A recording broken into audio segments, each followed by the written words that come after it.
네, 오늘 정치권 이슈들은 조청래 전 여의도연구원 부원장, 김성회 정치연구소 싱크와이 소장과 함께 자세하게 짚어보겠습니다. 어서 오십시오. 안녕하세요. 네.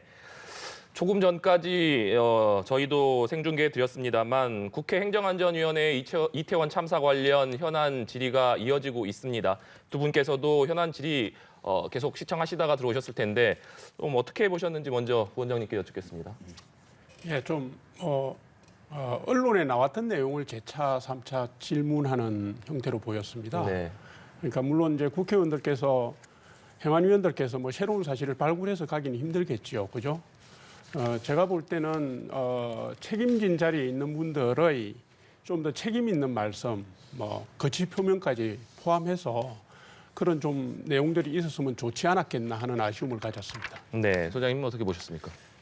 저 이상민 장관이 이제 사의 표명한 적이 없고 뭐 그런 걸 논의한 적도 없다라고 말씀하시는데 지금 이게 지금 무슨 마치 진영 간의 대결인 것처럼 인식하고 계시는 것 같아요. 물러나면 안 된다, 물러나면 끝장이다라는 생각으로 대응을 하시는 것 같은데 이분이 지금 그러니까 사고가 난 것은 사고가 난 것이고 수습하는 과정은 수습하는 과정을 별도로 봐야 되는데 예전에 비해서 사람이 더 많이 온 것도 아니고 뭐 경찰이 할 수 있는 일도 없었고 이런 식으로 말씀하셨다가 사고한 시점도 이제 경찰의 녹취록이 들통난 다음이지 않았습니까? 네. 그럼 최소한 오늘 정도에 나와서 제가 누차 말씀드리지만 민주당 의원한테 답변하는 것이 아니라 그걸 보고 있는 국민들께 송구한 마음이 전달되어야 하는데 앞에 서 있는 민주당 의원한테 지지는 않겠다는 태도를 보여주신 것 같아서 오늘 왜 회의에 나오셨는지의 목적에 대해서 좀 잘못 알고 계신 것 같아서 좀 안타까웠습니다.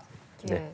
국회 행안위의 현안 질의는 계속해서 진행이 되고 있고 저희가 추가적으로 또 들어오는 내용이 있으면 바로 전해드리도록 하겠습니다. 윤석열 대통령이 오늘 아침에 열린 국민안전시스템 점검회의에서 유가족과 국민들께 미안하고 죄송하다 이렇게 사과를 했습니다. 발언 직접 듣고 대담 시작하도록 하겠습니다. 국민의 생명과 안전을 지켜야 하는 대통령으로서 비통하고 마음이 무겁습니다. 말로 다 할 수 없는 비극을 마주한 유가족과 아픔과 슬픔을 함께하고 있는 국민들께 미안하고 죄송한 마음입니다. 네, 윤 대통령 이번 참사와 관련해서 종교 행사 등에서 사과를 한 적은 있지만 공식 회의에서 이렇게 국민을 명시해서 사과한 건 오늘이 처음입니다. 따라서 사실상 첫 대국민 사과다 이런 평가가 나오는데 윤 대통령의 이 사과 두 분 어떻게 들으셨는지 먼저 의원님께 말씀드리겠습니다. 네, 대통령께서 사고 발생 직후부터 국가 애도 기간 내내 사실 조문을 하셨고 그다음에 최근 한 3일은 불교, 기독교, 천주교 행사에 가셔서 비통한 마음을 표하시고 또 안전한 대한민국을 만들겠다는 각오도 말씀하셨습니다. 이게 이제 사실 전례 없는 행보인데요. 보통은 이제 대통령께서 한 번 정도 가셔서 애도하고 조문표하고 하는 게 전례였지 않습니까? 제가 볼 때는 안전한 대한민국에 대한 의지를 밝히신 거고 그만큼 국민의 생명을 보호할 수 있는 시스템 구축에 만전을 기하겠다는 의지를 표명하신 걸로 저는 그렇게 이해했습니다. 예. 오늘 하신 사과를 첫날 하셨다라면 국민들의 마음이 지금처럼 이렇게 마르진 않았을 겁니다. 즉 지금 하신 사과는 되게 두루뭉술한 내용이거든요. 대통령으로서 국민에게 죄송하고 유가족께 죄송하다. 저에겐 첫날 했어도 되는 얘기죠. 저렇게 얘기하면 윤석열 대통령이 이번 참사의 범인이다라고 덤벼드는 사람이 있었을까요? 그렇지 않거든요. 근데 그때 그렇게 한번 사과를 하고 나서 오늘 정도 됐으면 무엇을 누구에게 어떻게 잘못했는지를 설명하고 앞으로 어떻게 하겠다라는 대책까지 나온 상태에서 다시 한번 사과가 있어야 되는데 모든 일정이 지금 한 일주일 정도 늦춰진 상태로 진행된다는 점에서 아직도 좀 매우 안타까운 측면이 있지만요. 어쨌든 사과를 하셨으니까 일단 한 발을 뗐다는 점에서 평가하겠습니다. 네. 조금 전에 행안위 현안 질의에 윤희근 경찰청장 또 김광호 서울경찰청장도 출석한 모습을 보셨는데 지금 계속해서 진상규명이 이뤄지면 이뤄질수록 경찰 수뇌부의 대응이 좀 미흡했다 이런 사실들이 속속 드러나고 있습니다. 이런 가운데 윤석열 대통령 오늘 아침에 이 경찰 업무에 대한 대대적인 혁신이 필요하다 이렇게 강조를 했기 때문에 앞으로 좀 어떤 조치가 뒤따를 것인지 궁금해지는 대목인 것 같습니다. 우선 이번에 사고에서 드러난 전 과정에 대한 복귀가 필요할 겁니다.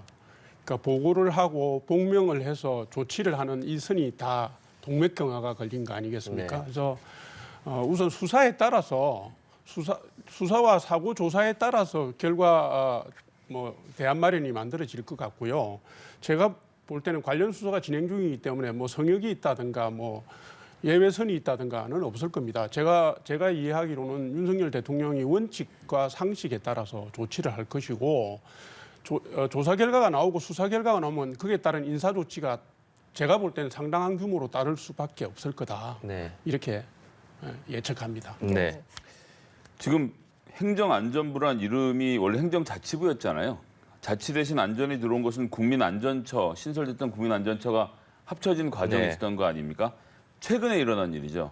근데 이상민 장관 그 30년 전에 있었던 내무부 산하의 치안본부 때 얘기하면서 경찰국을 만들어야 된다라고 하면서 경찰 업무에 대한 전반적인 장악을 행안부 장관이 하는 게 맞다라고 말했는데 대통령께서는 지금 안전 업무에 대한 행안부 장관의 책임을 완전히 없애버리고 경찰의 책임을 묻고 있거든요. 물론 파고 들어가면 경찰에 여러 가지 문제가 나오겠지만 그럼 결국 누가 더 잘못했냐, 누가 그날 소주 한잔 먹고 잤냐, 누가 전화 늦게 받았냐를 해결하고 나면 이런 참사가 또 벌어지지 않게 될까요? 그렇지 않거든요. 이상민 장관이 본인 호언장담했던 대로 경찰에 대한 책임, 안전에 대한 책임을 지는 주무장관인데 이분의 얘기가 빠져있다는 것은 대통령이 여전히 이 문제를 좀 사적인 감정을 개입해서 보시는 것이 아닌가는 좀 안타까움이 있습니다. 네, 여야 할 것 없이 진상 규명을 외치고는 있습니다만 그 방법을 두고는 입장차가 꽤 큰데요. 민주당에서는 수사 대상인 경찰이 셀프 조사로 이걸 하는 게 말이 되느냐, 그러니까 거듭 국정조사를 요구하고 있고, 국민의힘에서는 일단 경찰의 수사가 먼저다라는 입장을 계속해서 고집하고 있는데 여야의 입장이 굉장히 다릅니다. 어떻게 좀 보시는지요? 언론에 다 나오는 내용입니다만은 경찰이 셀프 수사를 가능하게 했던 분들이 민주당 분들입니다. 저도 뭐 재론하기는 싫습니다. 어쨌든 지난 4월에 검수완박법 때문에 그렇게 된 건데 지금 뭐 이 엄중한 사건을 두고 실체적 진실을 밝힐 수 있다면 뭐든지 해야 된다고 저도 생각은 합니다. 근데 이제 국정조사가 지금 단계에서 꼭 필요하냐, 여기에 대해서는 제가 의문을 가집니다. 국정조사는 수사권이 없지 않습니까? 지금 경찰의 수사가 진행 중인 상황에서 수사권이 없는 국정조사가 진행된다면 이거는 사실은 소모적인 여야 간의 정쟁으로, 정치적 공방으로 비화할 가능성이 매우 크고요. 그것이 이 사건에 대한 후속 조치라든가 마무리를 하는데 오히려 장애가 될 수 있다고 생각합니다. 사안 자체도 기간도 길어지고요. 그래서 지금은 적정한 시점이 아니다, 저는 그렇게 봅니다. 예. 일단 지금 자료를 모으는 의미에서 경찰의 수사, 특수본의 수사는 어쨌거나 필요한 증거들을 모으는 건 할 필요가 있다고 생각을 합니다. 근데 이제 현실적으로 놓고 보면요. 국정조사를 시작하면 경찰의 모든 사람들이 딱 한마디만 할 겁니다. 수사 중인 사안이라 드릴 말씀이 없다. 제출할 자료도 없다. 수사 중이다.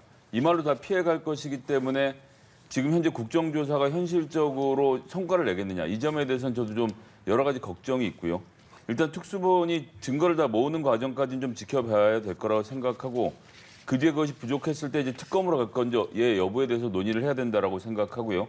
여전히 검찰은 경찰관, 그 고위 간부에 대해서는 수사권을 갖고 있기 때문에 지금 권한이 아예 없다라고 말할 수 없는 측면도 고려해서 좀 지켜보긴 해야 되겠는데 어쨌거나 무슨 일이 벌어지면 누가 수사를 할지를 놓고 서로 여기는 못 믿겠다라고 말하고 있는 이 풍경 자체는 참 여러 가지로 속이 상하네요. 네. 원장님도 조금 전에 언급해 주셨지만 지금 국민의힘에서는 이 검찰이 수사를 할 수 없는 이유가 이 검수완박법 때문이기 때문에 이 부분에 대한 재논의가 필요하다, 이런 입장을 계속 내비치고 있습니다. 그러니까 이거는 뭐라 그럴까요? 한동훈 장관이 너무 태연하게 말씀하시니까 그 뻔뻔함에 좀 기가 질렸는데요. 본인들이 수사 범위를 조정하는 시행령을 최근에 개정을 선포하고 그것도 의견 수렴도 28일을 거쳐야 하는 규정을 다 무시한 채 열흘 만에 번개불에 콩 꼬아 먹듯 통과시키는 과정에서 검사들에게 생색도 나고 권력자도 이렇게 할 수 있는 선거 범죄라든지 경제 범죄에 대해서는 다 가져오면서 대형 참사를 남겨놓은 주체가 한동훈 법무부 장관이었거든요. 그때 가져올 수 있을 때 가져오지 않고 나서 이제 와서 민주당이 가져갔다고 말하는 것 자체는 글쎄 뭐 약간 그 비난을 포함해서 말씀드리자고 하면 지금 다시 또 시행령 개정을 국무회의 의결하셔서 열흘 만에 수사권 조정은 등을 가지고 하실 수 있을 것 같은데요. 그런 얘기는 하지 않으면서 민주당의 책임으로 미루는 것은 왜 지금 이 참사 문제에 대한 진실을 규명해야 될 이 시간에 또 검수완박이니 검수완복이니 이런 검찰과 경찰의 수사권 조정 문제로 이걸 가져가는지 한동훈 장관의 태도는 좀 매우 안타깝습니다. 예. 모두가 진실 규명을 외치고 있는 가운데 민주당 이재명 대표가 앞서 말씀드린 것처럼 경찰이 진행 중인 수사는 셀프 수사 한계가 있고 또 국정조사 역시 강제력이 없기 때문에 특검을 해야 된다 이렇게 특검을 꺼내 들었습니다. 국조이어서 특검 카드까지 그 배경은 좀 어떻게 보십니까? 글쎄요, 민주당이 뭐 국정조사에다 특검까지 꺼내는 이유가 뭘까요? 저는 좀 그 진정성을 크게 의심하진 않지만 이게 이태원 참사를 정치적 안건으로 부각시켜서 제 눈에는 시간을 길게 끌고 가려는 의도도 보인다 이 말씀을 제가 드리고 싶습니다. 특검은 사실 상설 특검으로 가더라도 지금부터 5개월에서 6개월이 소요됩니다. 그러니까 지금까지 상설 특검의 유일한 예가 세월호 특검이었거든요. 그때 그 특검 추천위원회 국회에서 의결한 걸로 부터해서 5개월 딱 걸렸습니다. 걸렸고 민주당이 주장하는 일반 특검으로 가져가면 거기에다가 최소 한두 달이 더 늘어납니다. 지금 이 대형 참사라는 것은 초동 수사가 중요하거든요. 왜냐하면 목격자가 있어야 되고 그 사건이 일어난 현장 상황이라든가 동선이라든가 이런 걸 체크를 해서 조기 수사가 중요한데 계속 별 도움이 안 되는 국정조사 정치적 안건으로 던지고 특검도 상설 특검은 지금부터 시작하면 20일 이내에 출범이 가능합니다만은 상설 특검은 반대하고 일반 특검으로 가자 그러고 제가 볼 때 이거는 경찰이 수사를 하고 그다음에 검찰이 보완 수사를 해서 문제가 있을 때 정치권이 합의해서 특검으로 가는 것은 저도 반대하지 않습니다만은 지금 이걸 꺼내는 것은 좀 시기상조다 이 말씀 드리겠습니다. 예.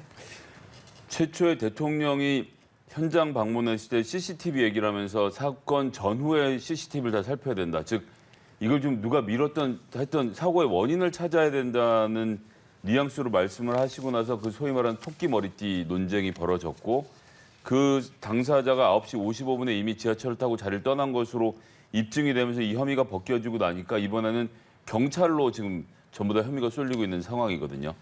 그러니까 저는 계속 말씀드리지만 한 두세 명 그렇게 해서 나태했다, 뭘 잘못했다고 해서 형사 처벌하고 현장에 갔다 그냥 돌아온 경찰을 처벌하고 나면 이런 사고가 또 안 생기겠냐. 저는 이건 좀 템포를 조금 더 늦춰서 차분차분히 준비해서 무엇이 문제였고 시스템상에서 어떤 오류가 있었는지까지 포함해서 그러니까 여기서 누가 밀쳤는지 누가 지금 똑바로 전화를 안 받은지 문제 이상의 더 큰 틀에서 이 문제를 바라보고 대책을 찾아야 된다라고 생각하고요. 그런 방법이 국정조사가 됐든 특검이 됐든 이런 한두 명의 범인을 잡는 일보다 구조적인 문제를 좀 해결하는데 정치력을 집중해봤으면 좋겠습니다. 네, 국민의힘은 민주당의 공세를 윤석열 대통령 흔들기라고 보고 좀 반격에 나선 모습입니다. 특히 이 도심에서 열렸던 윤 대통령 퇴진 시위와 민주당과의 연결고리를 부각하는 모습인데요. 그러니까 이번 이태원 참사 추모 집회에서 윤 대통령의 퇴진을 요구하는 시위로 이어진 배경에 민주당의 조직 동원이 있다. 이렇게 의심하는 모습인 것 같습니다. 네, 지금 언론에 나오고 있는 것처럼 이심전심이라는 단체가 조직적으로 전국에다가 2만 명을 동원한 흔적, 그분들을 서울로 실어 나르기 위해서 수십 대의 버스를 동원한 흔적들이 이제 언론에 나오고 있고요. 이 이심전심의 대표가 대선 때 민주당 선대본부 시민소통본부 상임위원인가 상임본부장인가를 해서 이재명 대표의 최측근으로 분류된다고 그럽니다. 이분이 그 운영하는 텔레그램 단톡방에 현역 국회의원 민주당 국회의원도 다수 참여하고 있다는 거거든요. 이게 이제 사실상 대선 불복 운동에 민주당이 당 조직을 동원해서 가담한 거 아니냐는 의혹까지 지금 제기가 되고 있습니다. 만약 제가 볼 때는 이들이 주최한 행사의 배후와 의도가 만약에 백일화에 드러난다면 그 정치적 후유증이 만만치 않을 거고요. 수사로 이어질 수도 있다고 봅니다. 네, 일단 민주당에서는 의원 개개인이 참석할 수는 있지만 이것이 민주당에서 조직적으로 참석하거나 이런 사실은 없다 이렇게 선을 긋고 있는 입장인데요. 뭐 너무나도 당연하지만 선거운동본부라고 대선 조직을 꾸리면요. 뭐라도 해보고 싶은 분이 다 모여들게 돼 있거든요. 그런 분들이 나가서 또 다른 활동을 하는 것을 그 대선 조직이 없어진 지가 언젠데 그때 활동했던 분들이 나가서 뭘 하든 그것을 지금 민주당이나 이재명 대표의 책임으로 돌릴 수는 없다라고 생각하고요. 개개별 의원들이 본인의 생각에 따라서 주변에 있는 사람들하고 같이 지역에 있는 당원들하고 같이 퇴진 집회에 참여한 것은 그것은 헌법이 고정한 권리지 않습니까? 문재인 대통령 당선 44일 만에 탄핵을 외쳤던 그 현재는 지금 경북지사라고 있는 우리 이철우 의원의 이런 경우를 봐도 뭐 정치적인 주장을 하는 것은 저는 뭐 그냥 하는 주장이라고 생각하고요. 당 지도부가 나서서 그렇게 했느냐를 기준으로 놓고 봐야 되는데 그런 차원에 있어서는 민주당 현재 윤석열 정부의 퇴진에 대해서는 이런 방구도 하고 있지 않은 상태임을 말씀드리겠습니다. 예, 이태원 참사 책임론을 두고 여야 공방이 거세지고 있고 정쟁으로 흐르고 있는 지금의 상황에서 민주당이 이번 이 참사의 원인 중 하나로 대통령실 이전 그리고 참사 당일에 경찰이 마약 수사에 집중했기 때문에 좀 참사가 커졌다 뭐 이런 원인을 지금 또 지목을 하고 있는 상황입니다. 이에 대해서 대통령 경호처에서는 무책임한 선동에 책임을 묻겠다 이렇게 말을 했고 한동훈 장관도 비극을 이용해서 정치 장사하면 안 된다 이렇게 강하게 맞대응을 했는데 이 부분은 좀 어떻게 보시는지도 궁금합니다. 경찰이 본연의 역할을 하는 과정에서 뭐 마약 문제나 뭐 이런 것도 할 수 있겠죠.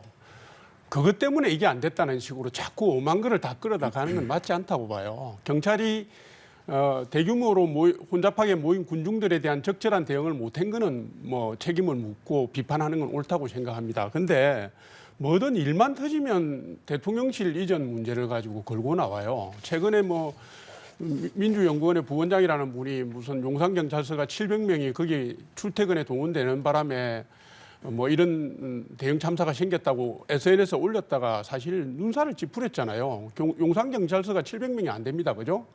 안 되고 또 지금 대통령실에는 100일 경비단 같은 대통령실의 외곽 경비를 담당하는 경찰 자체 조직이 있습니다. 이런 걸 다 끌어다가 정쟁화시키니까 사실 지금 국민들의 눈높이에는 이게 안 맞거든요. 이런 식의 비판이.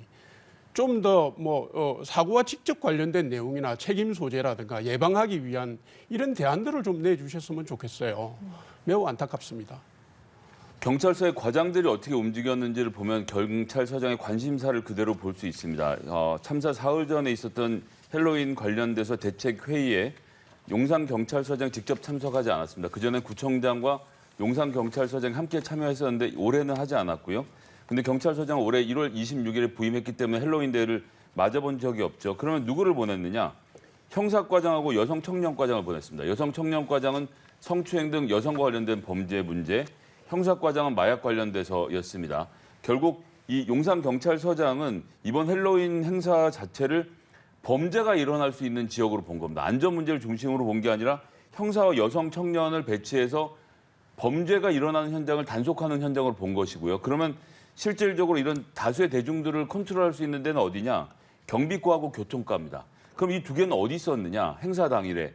돌아보시면 경찰서장이 어디 있었습니까?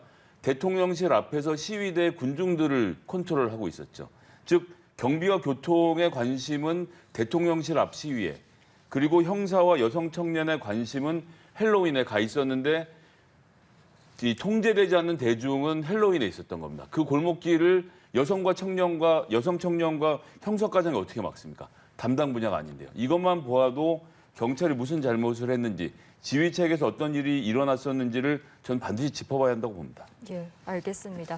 저희 오늘 두 분 말씀은 여기까지 듣도록 하겠습니다. 지금까지 조청래 전 여의도연구원 부원장, 김성애 정치연구소 싱크와이 소장과 함께 이야기 나눠봤습니다. 오늘 말씀 고맙습니다.